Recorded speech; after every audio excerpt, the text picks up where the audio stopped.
Hi, I'd like to talk to you about NetSupport DNA, our safeguarding and eSafety solution for schools, trusts and districts worldwide.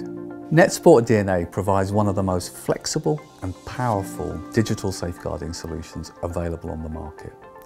At its heart, it's broken into two key areas. The proactive part of monitoring online activity by children and identifying where they might be placing themselves at risk. And at the second is allowing children or digital citizens to be able to report their concerns or access resources that might provide them support or assistance. So let's unpick those two areas. For keyword monitoring and filtering, NetSupport DNA starts with a database of key terms that will identify everything from children that might be at risk of online sexual exploitation, bullying, homophobia, radicalisation and more. Our database has been built up over many years, both from schools, trusted sources, as well as online recognised establishments like the Internet Watch Foundation. Now, having a database of keywords allows us to identify when a child types something that matches that phrase. In reality, we're monitoring what a child types, what a child searches for, what a child might copy to their clipboard. And of course, children don't type in a pure grammatical sense, so the software has to have that flexibility to detect where there's matching patterns that will give us a good indicator of what a child is searching for. NetSupport DNA uses the concept of neural linguistics, breaking down the structure of a sentence to look for patterns that match against our keyword database. And as you'd expect, for every school, there's the flexibility to adapt and adjust that sensitivity. Once a keyword has been triggered, NetSupport DNA provides the user and the school with the ability to be flexible in terms of how that keyword or group of keywords is actually responded to. At first level, it will capture that keyword, the sentence that was typed, and it's stored within the database. All the keywords that are captured are then presented within a word cloud so that schools can identify trending topics and drill down below each phrase to see the incidents that occurred against it. For more serious terms, alongside the trigger, an alert can be sent to a designated safeguarding lead or appropriate individual.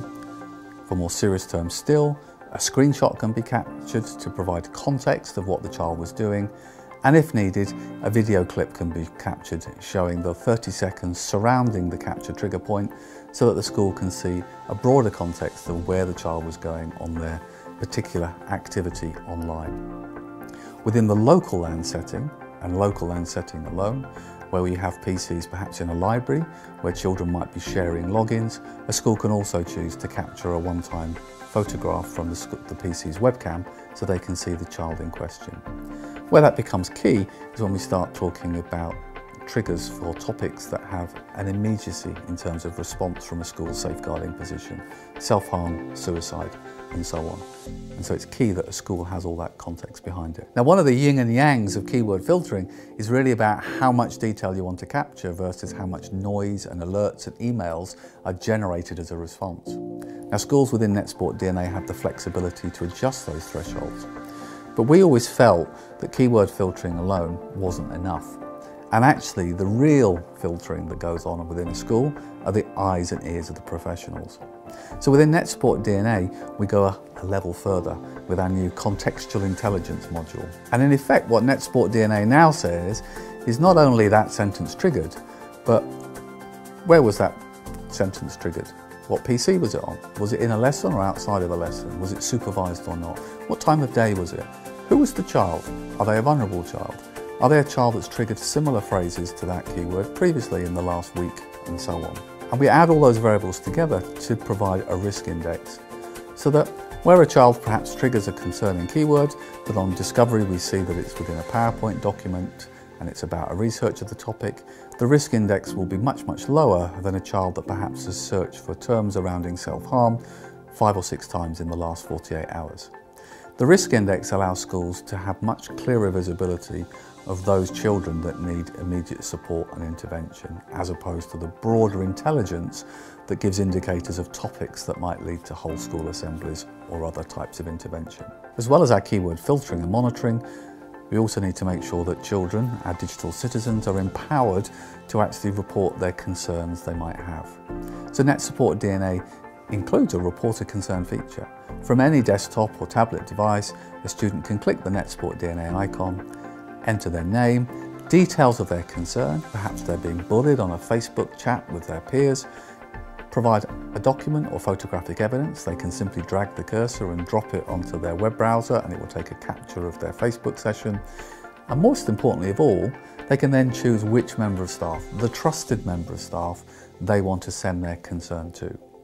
As soon as that's triggered, the recipient member of staff is alerted, but as you'd expect, within that there are also mechanisms so that the DSL is made aware if a member of staff hasn't responded within a number of hours, perhaps they're on a school trip, the system will escalate and trigger to somebody else. Once that concern's been raised, the school within NetSupport DNA have the ability to add notes and track the history of that concern, building a broader picture.